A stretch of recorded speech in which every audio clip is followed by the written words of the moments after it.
Hey everyone, welcome back to Founder Story. Today we have Nadine Green. Nadine, you are the founder and CEO at the C-Suite Group. I'm very excited because you have a new book that just came out, and it's something that I love to hear and talk about. It's called Unleash Efficiency, Scale Smarter, the Fractional COO Advantage. I love to talk about scaling in our audience. Everyone wants to scale, of course, right? If you don't go into business unless you want to scale. I know you just won some great awards and you're receiving one, the 2025 Enterprising Women of the Year Award. I'd love to dive into, what do these awards even mean to you? But before we get into all that, Nadine, what was it, the spark for you that made you even want to be an entrepreneur?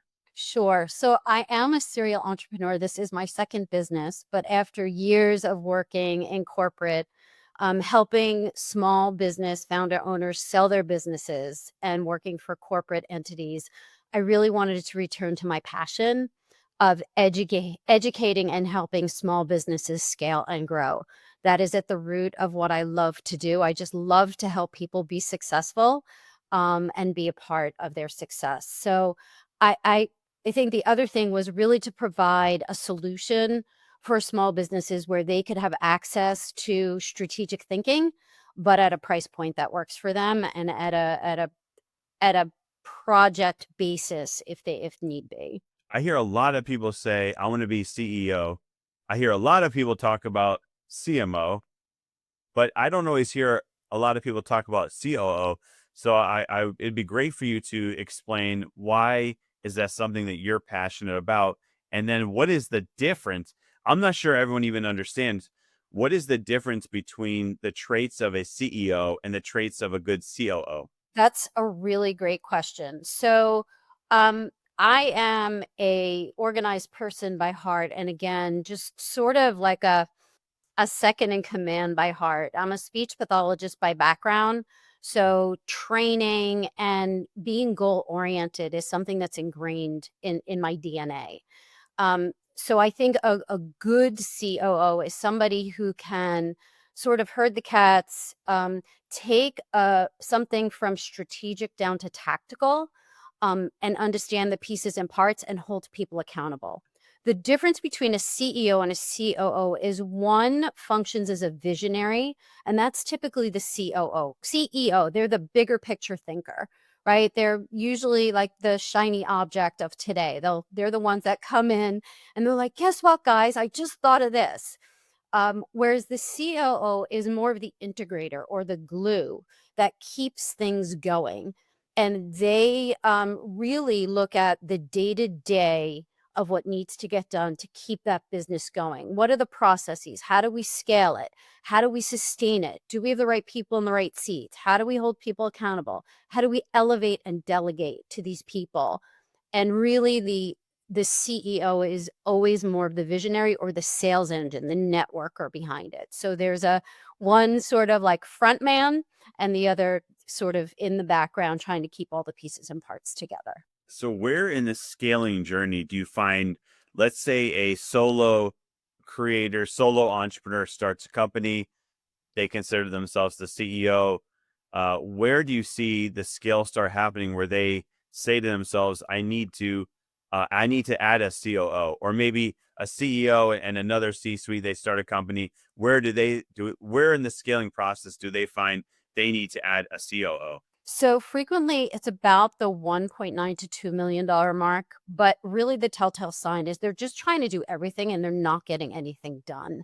They are the marketer, they are the biller, they are the invoicer, they are every department and they're trying to work harder, but they're still not getting it done. And what they don't realize is that they're their own bottleneck, that it's time to bring in someone who can think strategically alongside them and partner with them. It's not about bringing more people, right? It's bringing the right people. And at that moment in time, they may just want to take a look and say, do I need another strategic partner to help me think this through and execute? What can I get off my plate? Where am I spending time where I'm not really adding value, right? You can't be good at everything. And CEOs find themselves in this loop of just trying to do everything, and they may not necessarily be the right person to do everything. So when you came up with this book, and part of the title is Scale Smarter, do you have a few pointers as to how what do you see, or what do you think when somebody says, I want to scale smarter? How can they scale smarter? Sure. So the first thing is really taking a look strategically and doing an assessment to find where the low-lying fruit is and what's got them bottlenecked, right? Are they just not delegating to people on their team? Have they not trained people on their team? Do they have processes in place, right? So do they need somebody to just take a look at, giving them some templates, real easy templates? Do they have a pulse to meet with people every week to keep people accountable? So I would say there's a few pieces. One is process, right? Strategic process and making sure your process is in place. What you did when you started the business is not going to work when you're a $2 million business, is not going to take you forward. Do you have a sales tool or sales pipeline? Do you have tools in place to track your KPIs? Do you have a tool in place to track who your clients are? How do you get back to them? So I would say at that point, there's probably not a lot of strategic tools in place, whether they're technology tools or just process tools to help them get to the next level. So I would say that's the most important point, is it's the time to organize the company. Most companies at that point are flat and nobody else is in charge. Every decision requires the founder, and you're not going to grow a business if you have to make every decision and you don't trust people or haven't elevated people to help them along and how to make the right decisions. I have to laugh because you're describing a lot of people that I know. It is very hard for them to delegate. It's very hard for them to give up control. They want to do everything. They want to put their hands in everything, and their ideas are the smartest. And then I look at the most successful people I know, and they're the opposite. And but I guess it's, as they grow and progress, I'm imagining that, as you scale, you need to think differently. You need to change. So do you find that the bottleneck, because you had mentioned a bottleneck, is it a skill set or is it a mindset from the CEO's perspective? So it's a mindset. So I think it's trust, right? I mean, I fall into similarly sometimes the same trap, right? I have my businesses and I know what I know and what I want it to look like and what I want the future to look like. I think articulating that to someone is so darn difficult. And I think one of the things that I bring is being able to communicate that to the team. So it's changing their mindset and understanding that multiple minds are better than their one mind, and there might be a different way, and that not everything may be done exactly the way they want it.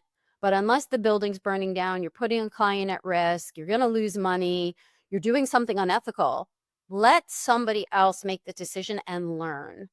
Right? So it is a mindset shift from I need to do it all to how do I build trusted people on my team, having the right people and mentoring them to help you along is critical in this process. I could think of some of what we would say. We praise these founders, CEOs. These are like billion-dollar, trillion-dollar organizations now, who I've been told many times were not easy to work with.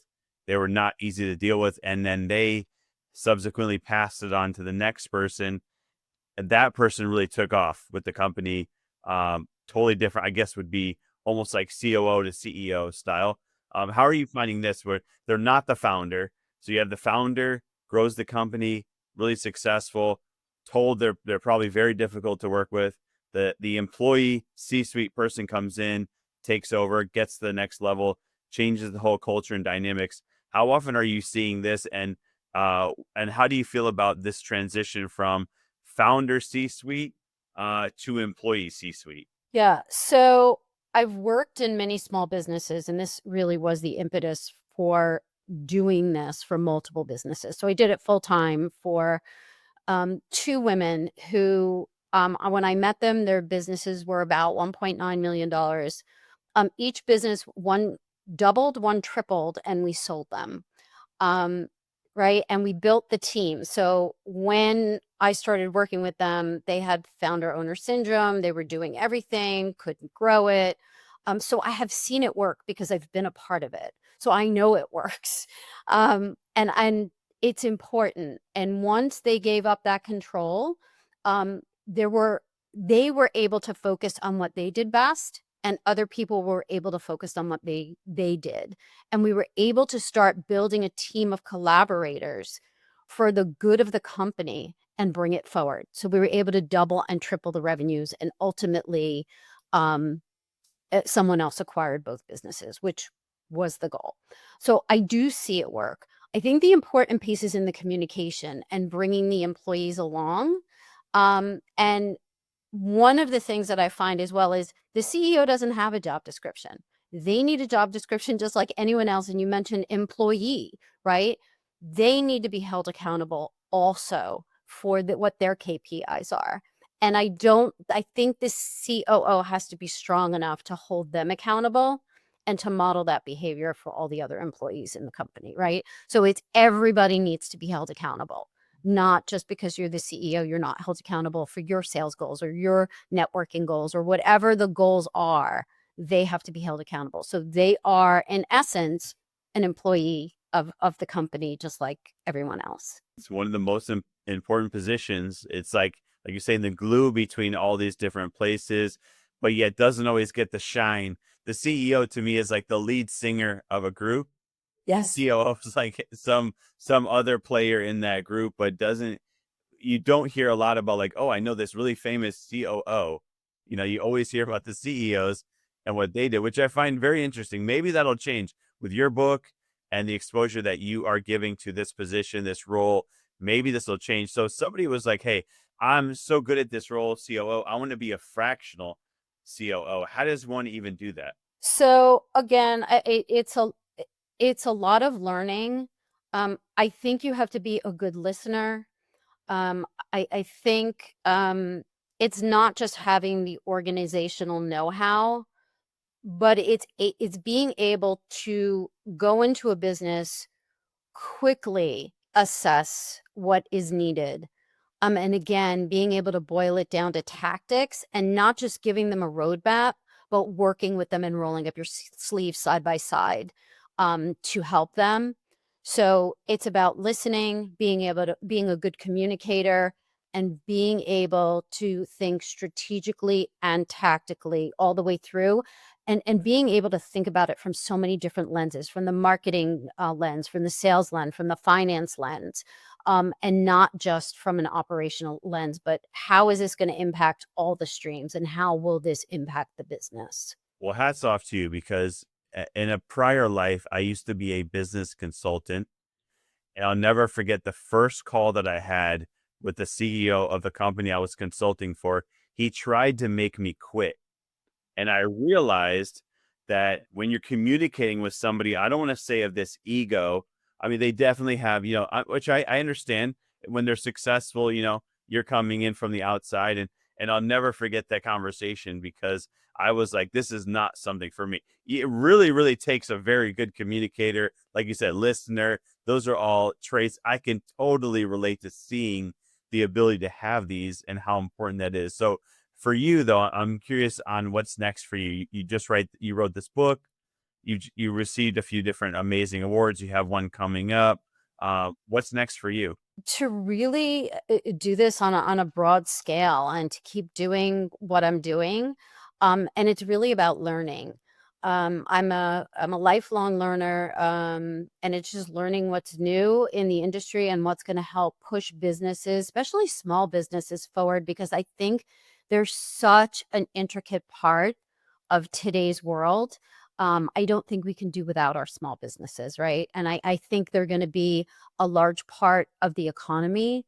And I just want to see people be successful and help them get out of their own way, if they're willing. Well, I commend you. I mean, everyone's always talking about the unicorn, which is like 0.00001%, and it's probably not going to happen. Not everyone is talking about the small business, which I think if I'm not mistaken, it's like 50% or over 50% of all the jobs in the US are considered as a small business, not a unicorn. So thank you for what you do. If you want to get in touch with you, I know everyone needs to read this book, which I'm very excited to read it myself. How can they do so? So they can find it on Amazon. It is on Amazon. You can also go to my website, the c-suitegroup.com, and you can purchase it there. Or you can reach out to me at Nadine at the c-suitegroup.com. Well, Nadine Green, so excited for, I mean, just Q1, you've already got the awards, you've got the book out, a lot that's going to be happening this year. You got to come back in a year from now or at the end of the year. Tell us how 2025 was, because I'm guessing it's going to be an incredible year for you. I can't wait to hear all about the stories. And I hope that some famous COOs come out. So there's somebody out there right now who's going to watch and say, you know what? I want to be like Nadine. I want to be like that COO, not the CEO. But Nadine, this is this has been really great. Thank you for all that you shared today and joining us today on Founder Story. Thank you so much for having me.